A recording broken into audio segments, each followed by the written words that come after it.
Holy Gospel of our Lord Jesus Christ according to Luke. Glory to you, Lord Christ. Large crowds were traveling with Jesus, and he turned and said to them, "Whoever comes to me and does not hate father and mother, wife and children, brothers and sisters, yes, and even life itself, cannot be my disciple. Whoever does not carry the cross and follow me cannot be my disciple. For which of you, intending to build a tower, does not first sit down and estimate the cost to see whether he has enough to complete it? Otherwise, when he has laid a foundation and is not able to finish, all who see it will begin to ridicule him, saying, 'This fellow began to build and was not able to finish.' Or what king, going out to wage war against another king, will not sit down first and consider whether he is able with 10,000 to oppose the one who comes against him with 20,000? If he cannot, then, while the other is still far away, he sends a delegation and asks for the terms of peace. So, therefore, none of you can become my disciple if you do not give up all your possessions."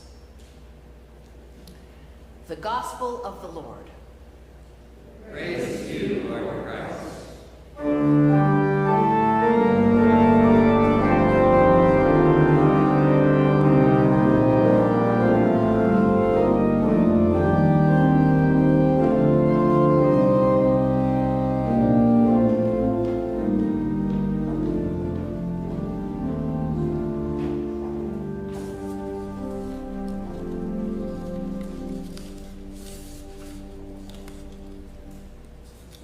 One second, I just want to make sure they're in the right order. In the name of one God, Creator, Sustainer, and Redeemer.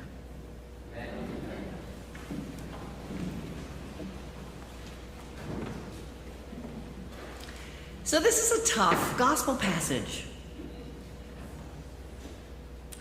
So what do you think Jesus is after? This embodiment of love, the Prince of Peace. What is he after? Here's a question for you. Has anyone you know ever willingly given up all their possessions? Well, yeah, we can think of some situations, right? When we downsize from a big home to move into independent or assisted living, we have to pare down our worldly goods. We take only what we can fit in and what's important. As we get older, we need less and less stuff. At our Ashby Ponds Bible study this week, we all got a chuckle out of something former Rector Bob Denig used to say: "There's no luggage rack on the hearse." Yeah. And also, sometimes, right, when people experience a calling to a religious order, say they want to become a monk or a nun, they take a vow of simplicity, or sometimes poverty, and all their material goods are given away, or they then become the property of the larger religious order. We certainly know lots of stories of people losing possessions unwillingly. In these last years, we've heard terrible things of people losing everything overnight, whether it's from wildfires or hurricanes or floods or earthquakes, right? Everybody becomes climate refugees. But here's a story that's not about natural disaster. My friend Diana told me about her friend Steve, who is a man in his 50s. He was in the process of moving from the West Coast to the East. Steve is an artist, and he had lots of beautiful paintings and sculptures, his own and others, that were packed very carefully, lovingly, and put on the moving van along with everything else: his furniture, his clothes, important papers, pictures, you know, the stuff of life that we collect. He had sold his car because he was moving to a city where he didn't need one and he didn't want one. So all he had with him were the clothes he was wearing and the small carry-on sized bag that would tide him over until he could reunite with his stuff in his new city. Well, the moving van didn't make it. It was stolen. And he never saw any of the things that were on that van again. And he reported to my friend Diana that he was, of course, devastated at first. How can I possibly go on, he thought, without all my stuff? But he did. And for him, it wasn't just his things, it was his art. And then he remembered, right, I'm an artist, and an artist creates. And it was at that point that he felt free, weightless and free, ready and free to reinvent himself from scratch. So his life and his art became new creations. So I wonder if that is what Jesus is getting to, like underneath this disturbing passage where we're told if we want to be a disciple, we must hate our family, hate life itself. We must give away our possessions and carry the cross. Jesus speaks unequivocally in this passage of the cost of following him. Now, I think he knows what's in front of the disciples. He knows that Jerusalem is coming. He knows his death and resurrection is in front of them. 3 times in this passage, Jesus says, without a definite decision, without knowing what it's going to take, you can't be my disciple. It's as if he's saying, you can't just show up halfway. You won't make it. Tag-alongs need not apply, right? The gospel passage says large crowds were following him. And he's trying to get them to see this is serious business. I want people who are in it for the long haul.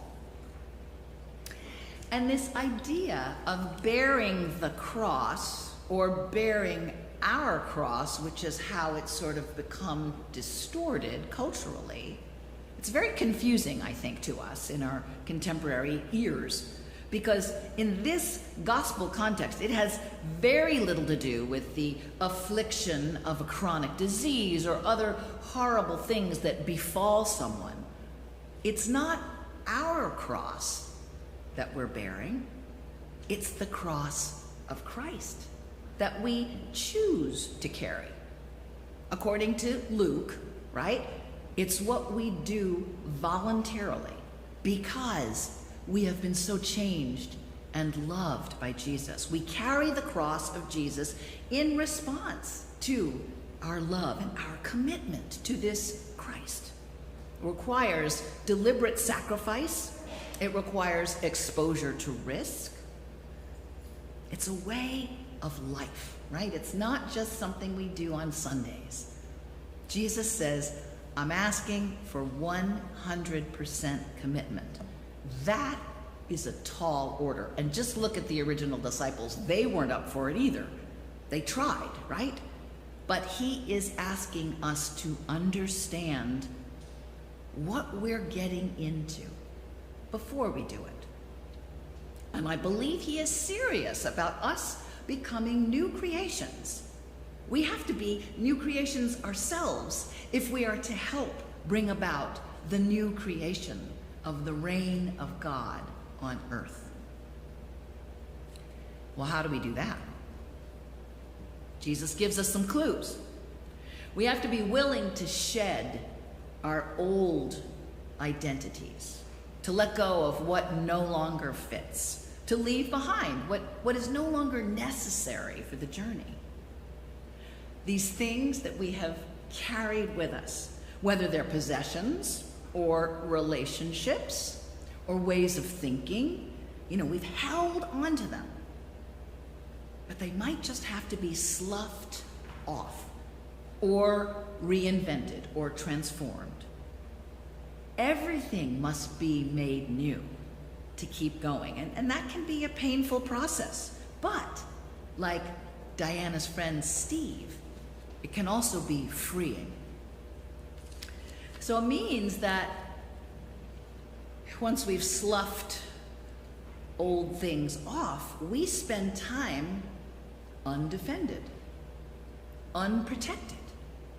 But it also means we can take on new things. We've got space for them. And if we're able to take in new things, then we risk being changed. We change. We also risk being hurt. But open hearts can take us to places we could never have imagined. So for just a moment, I'd like you to practice something with me. So just for a few minutes, I wonder if you could set down on the floor next to you whatever is on your heart, whatever you walked in here with today, whatever you're worried about, whatever you're angry about, whatever you're ashamed of, whatever's hurting you, whatever you're afraid of, even whatever you're excited about. Just for a moment, like take it off and set it down. I assure you, you can pick it up again if you really want it.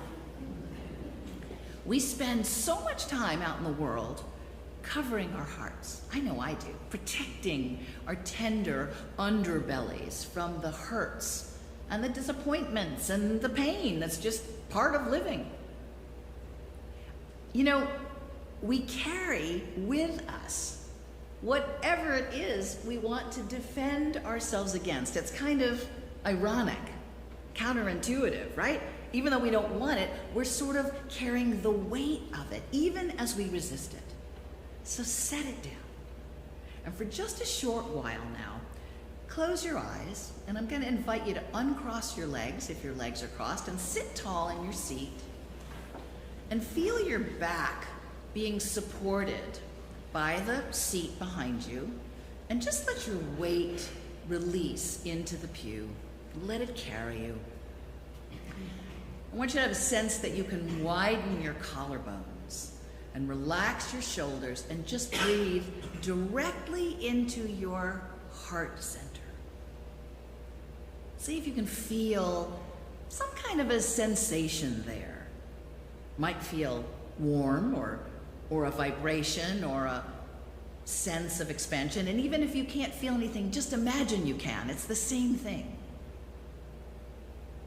And just notice that once you've set down whatever you're carrying, there's all this unfettered, uncluttered, open space.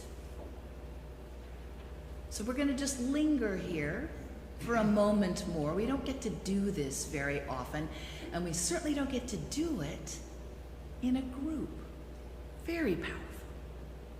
So just let yourself take a few more nice, slow, conscious breaths right into your heart center, like your heart has nostrils.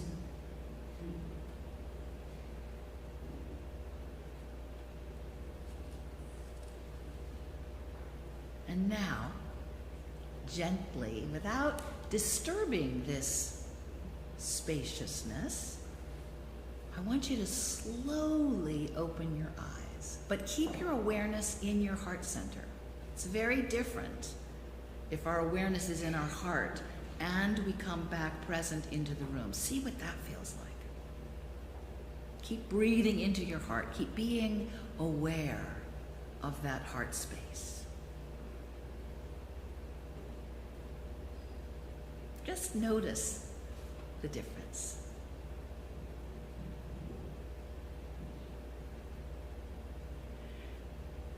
So I hope that you will consider, if you haven't already, coming with us next weekend up to Shrinemont for our Holy Comforter Parish Retreat. The theme of the retreat is a new creation. Now, we pulled that out of the air in May when we were starting to think about what should we do at the retreat. But isn't that an apt thing for where we all are right now? Because each of us is in a process of transformation, always. But so is the church. The church, capital C, and this church specifically, right? We're all trying to reinvent ourselves post-pandemic. How do we construct lives of meaning after all this change? Or maybe I should say, as the unstoppable change just keeps coming. You know, often as we are changing, we can't quite tell what's happening. It can feel unfamiliar and scary.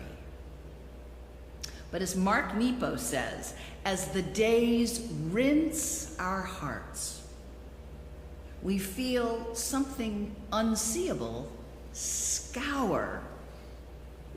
Scour, I love that word, scour us through. So it's not just being made new, it's also being cleaned out, cleansed. Something clarifying occurs as we change. It crystallizes something new inside of us. And of course, being in the Shenandoah Mountains and away from the press of Northern Virginia, it gives us more space to do that. And it's very powerful to do it together. You just experience that. So, as a faith community, on this Labor Day weekend, we're preparing to open ourselves to this new program year, to new ways of thinking and being. Big changes for lots of us. Empty nests, kids in new schools, like real changes happening. New experiences, new people. We want to be open to that.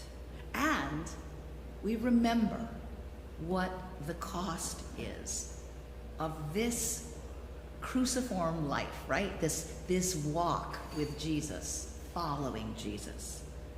And we choose it. We choose it. And we make our commitment again to Jesus and to one another.